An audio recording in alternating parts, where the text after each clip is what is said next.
السلام علیکم دوستو، میں مصدق شیخ ضلع پریشد ہائی اسکول اچلپور سے آپ کا استقبال کرتا ہوں۔ آج ہم مضمون الجبرا جسے حصہ اول نام دیا گیا ہے، اس کے سبق نمبر 6 معاشی منصوبہ بندی کو سیکھیں گے۔ دوستو، اس سے پہلے کہ ہم ہمارے سبق کی طرف جائیں، ہم کچھ تعارفی عنوانات کی طرف غور کریں گے، جن میں سے ہمیں سب سے پہلے دیا گیا ہے بچت۔ دوستو، یہ بچت کیا ہے؟ ہم جانتے ہیں کہ ہمارے اطراف میں روزمرہ کی زندگی میں مختلف افراد مختلف پیشوں کو انجام دیتے ہیں، اور یہ پیشوں کو انجام دے کر اپنی زندگی کو گزر بسر کرتے ہیں۔ ان پیشوں کو انجام دے کر جو انہیں سرمایہ ملتا ہے، اس کی مدد سے اپنی زندگی کے تمام افعال کو انجام دیتے ہیں، اور ساتھ ہی ساتھ کچھ سرمایہ کو وہ بچاتے ہیں تاکہ وہ سرمایہ آنے والی زندگی میں ان کے کام میں آئے۔ اسی سرمایہ کو جو کہ وہ بچا کر جمع کر رکھتے ہیں، اسے ہم بچت کہتے ہیں۔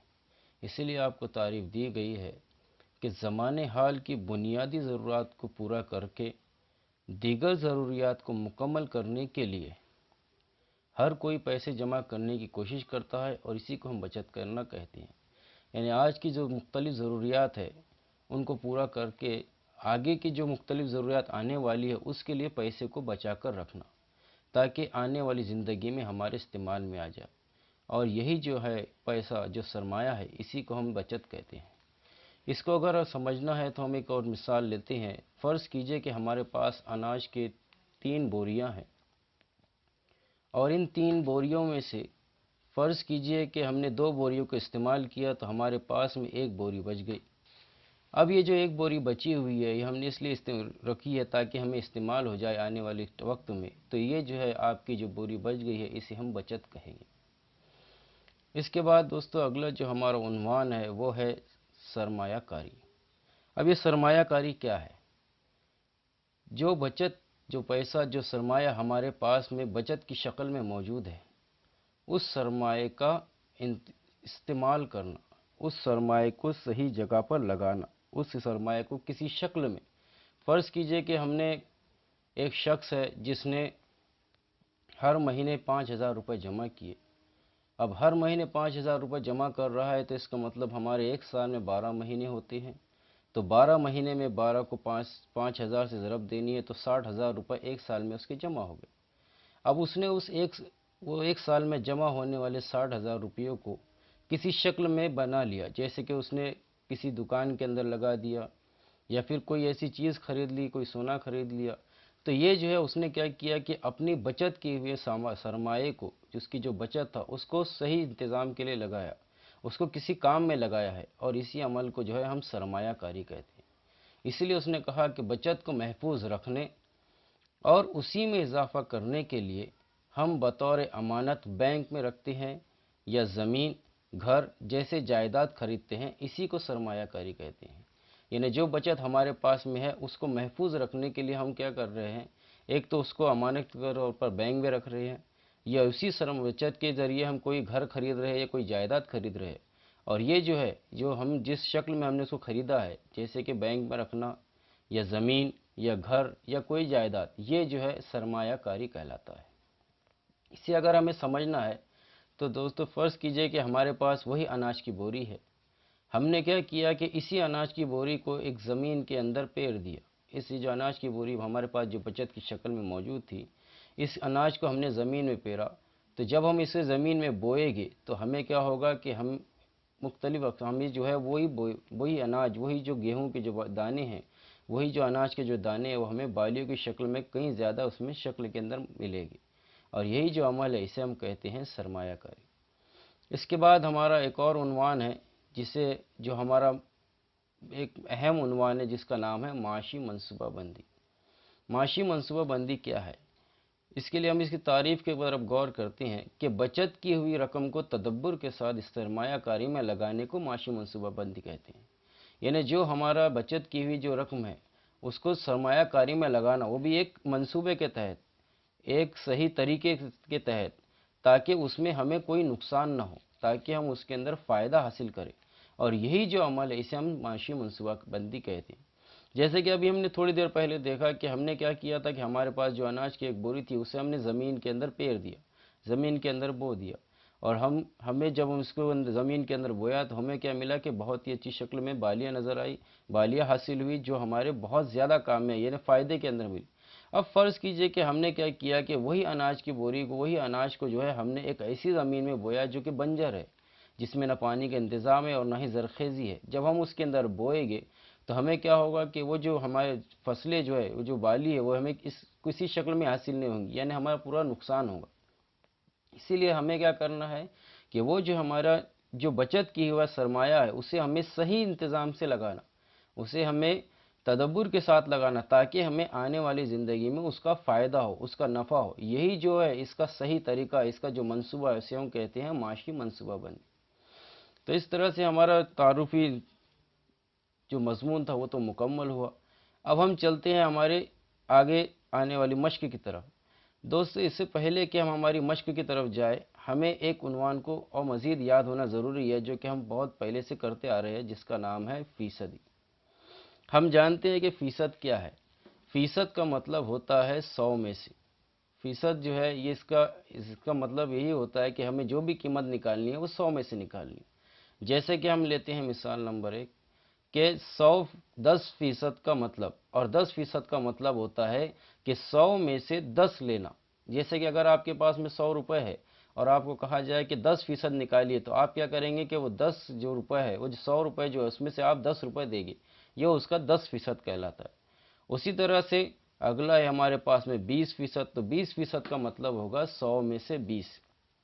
یعنی اگر آپ کے پاس میں فرض کیجئے کہ 100 جو ہے آپ کے پاس میں آم ہے یا 100 کیلے ہے، جو کوئی بھی فروٹ ہے، اس کو آپ نے کیا کیا، اس میں سے آپ نے 20 نکال کر دے دی، تو یہ کہلائے گا 100 میں سے 20، یعنی اس کا 20%۔ اسی طرح سے ایک اور مثال ہے 35%، تو اس کا کیا ہوگا کہ 35% کا مطلب ہوگا 100 میں سے 35، یعنی اگر آپ کے پاس میں 100 روپیہ ہے اور آپ کو کہا جائے کہ اس میں سے ہمیں 35% پیسہ دے دیا جائے، تو آپ کیا کریں گے کہ 100 میں سے 35 روپے ہمیں دے گے۔ اب یہ تو ہوا کہ آسان زبان میں، اس کو ہم جو ہے ایک مرتبہ پھر سے عمل کی مدد سے سمجھنے کی کوشش کریں گے۔ فرض کیجئے کہ ہمارے پاس میں 500 روپے ہے اور اس کا ہمیں 20% نکالنا ہے۔ ابھی ہم نے تھوڑی دیر پہلے پڑھا کہ 100% کا مطلب ہوتا ہے 100 روپے میں سے، مگر یہاں تو 500 روپے ہے، تو ہم کیا کریں گے کہ 500 روپے کے لیے ہم 100 روپے کے 5 نوٹیں لیں گے۔ فرض کیجئے کہ ہم نے ایک 100 روپے کی نوٹ لی، پھر ہم نے دوسری لی، یہ ہو گئے 200 روپے، اس کے بعد ایک اور نوٹ لی تو یہ ہو گئے 300 روپے، پھر ایک اور لیا تو یہ ہو گئے 400، اور ایک اور آخری مرتبہ یہ ہو گئے 500۔ اس طرح سے ہمارے پاس میں کل 500 روپے جمع ہو گئے۔ اب اس 500 روپے کے ہمیں 20% نکالنا ہے، تو ہم سب سے پہلے کیا کریں گے کہ پہلی جو 100 کی نوٹ ہے اس میں سے ہم 20 روپے نکالیں گے۔ کیونکہ ہم کو پتہ ہے کہ 20% کا مطلب ہوتا ہے 100 روپے میں سے 20 روپے نکالنا۔ اسی طرح سے اگلی جو ہماری 100 کی نوٹ ہے اس میں سے بھی ہم جو ہے 20 روپے نکالیں گے۔ جو ہماری ایک اور جو تیسری نمبر کی جو نوٹ ہے اس میں سے بھی 20 روپے نکالیں گے۔ جو چوتھی نوٹ ہے اس میں سے بھی 20 روپے کی نوٹ نکالیں گے۔ جو پانچویں ہے اس میں سے بھی 20 روپے نکالیں گے۔ اس طرح سے اگر ہم ان کی کل جمع کریں تو یہ ہوگا 20 جمع 20 جمع 20 جمع 20 جمع 20، یعنی ٹوٹل ہو جائے گی 100 روپے۔ اگر چاہے تو اس کو 20 کو 5 سے بھی ضرب کر سکتے ہیں، یعنی 20 ضرب 5 برابر ہو جائے گا 100 روپے۔ اسی لیے ہم کہیں گے کہ 500 کا 20% 100 روپے ہے۔ آئیے ایک اور مثال دیکھتے ہیں، اگلی مثال کہ ہمیں معلوم کرنا ہے 400 کا 35%۔ اب 400 روپے کا 35% نکالنے کے لیے ہم کیا کریں گے، سب سے پہلے ہم 100 کی نوٹ لیں گے، تو یہاں پر فرض کیجئے کہ ہم نے 4 جو ہے 100 کی نوٹیں لی۔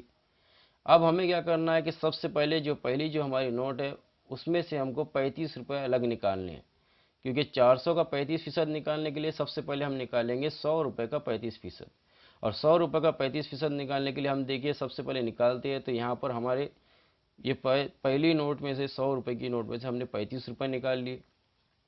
اگلی جو نوٹ ہے اس میں سے بھی ہم فرض کیجئے 35 روپے نکالتے ہیں، پھر اس کے بعد اور ایک بار ہم نے اگلی اس میں سے 35 روپے نکالے، اور پھر اس میں سے ایک اور بار جو ہے ہم نے 35 روپے نکال لی۔ اس طرح سے اگر ان کی کل جمع کرے